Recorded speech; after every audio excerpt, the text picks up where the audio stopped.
Hi, welcome back to day 3 of 40 Days with the Fathers.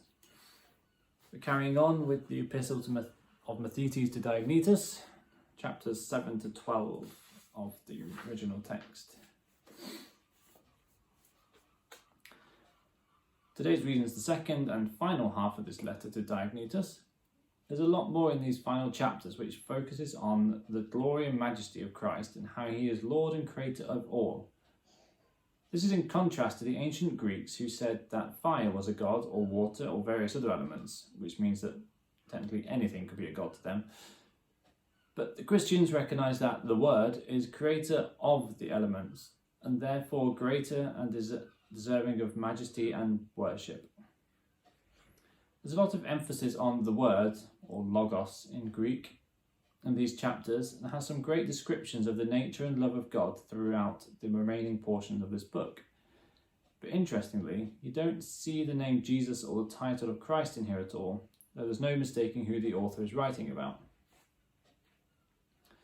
One small detail which stood out to me near the end of the epistle is when the author gives a small tidbit of information about himself by saying that the things he is teaching are not strange to him, nor is it inconsistent with right reason, because he has been, in fact, a disciple of the apostles, and now had become a teacher of the Gentiles.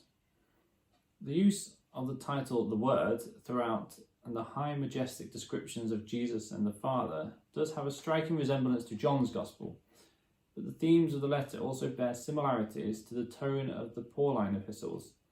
So there's a possibility that this author may have been a disciple of John or Paul, maybe both.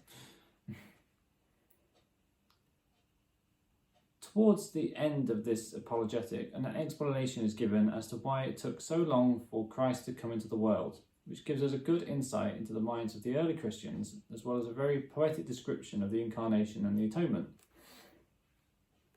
And to quote lengthily, "But when our wickedness had reached its height, and it had been clearly shown that its reward, punishment and death was impending over us, and when the time had come which God had before appointed for manifesting his own kindness and power, how the one love of God, through exceeding regard for men, did not regard us with hatred, nor thrust us away, nor remembering our iniquity against us, but showed great long-suffering, and bore with us. He himself took on him the burden of our iniquities. He gave his own Son as a ransom for us, the Holy One for transgressors, the blameless one for the wicked, the righteous one for the unrighteous, the incorruptible one for the corruptible, the immortal one for those who are mortal. For what other thing was capable of covering our sins than his righteousness? By what other one was it possible that we, the wicked and ungodly, could be justified than by the only Son of God? O sweet exchange, O unsearchable operation, O benefit surpassing all expectation, that the wickedness of many should be hid in a single righteous one, and that the righteousness of one should justify many transgressors." I like that. There's one other thing that I'd like to pull out of today's reading, although there are many other things that could be said. I recommend you read the original text. That's the continued description of Christians and their relation to the world in chapter 7. It opens by contrasting the nature and relation of the soul to the body as how Christians are to the world, and that while the flesh has its sinful desires at odds to the soul, the spiritual side pushes against that with love to overcome what is not of God. So I'll finish with a quote from that portion I've just mentioned. I would highly recommend you give these 6 chapters a proper read, as there's a lot packed into them. So to finish with the quote: "To sum up all in one word, what the soul is to the body, that are Christians in the world. The soul is dispersed through all the members of the body, and the Christians are scattered through all the cities of the world. The soul dwells in the body, yet is not of the body, and Christians dwell in the world, yet are not of the world.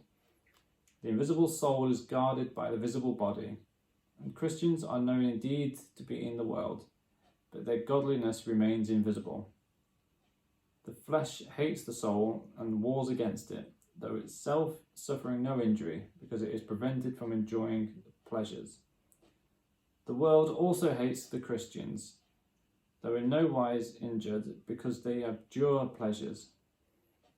The soul loves the flesh that hates it, and love also the members. Christians likewise love those who hate them. That's the end of this one. I hope you enjoyed it again, and don't forget to give the video a thumbs up, a like and a share, a share and subscribe. And if you like the book so far, there are links below in the description where you can buy it, or go to that one there. See you next time.